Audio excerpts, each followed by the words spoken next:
இந்த பாட்டு கேட்கும் போதெல்லாம் எனக்கு லவ் சீன்ஸ் ஞாபகம் வரதை விட ஒரு சீன் ஞாபகம் வருங்க. தனுஷ் வந்து அவர் வாங்கின ஃபர்ஸ்ட் சேலரியில் ரகுவரன் சாருக்கு வேட்டியும் சட்டையும் வாங்கி கொடுப்பாரு, ஞாபகம் இருக்கா? அதை போட்டுட்டு தெருவில் நடப்பார், என் பையன் வாங்கி கொடுத்துட்டான் பாருங்கடா அப்படின்னு சொல்லிட்டு. அந்த சீன் அவ்வளோ அழகாக இருக்கும். ஸோ நான் பாடுறேன், நீங்கள் கேட்குறீங்களா?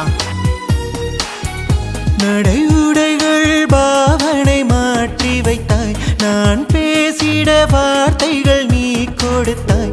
நீ காதலா இல்லை கடவுளா?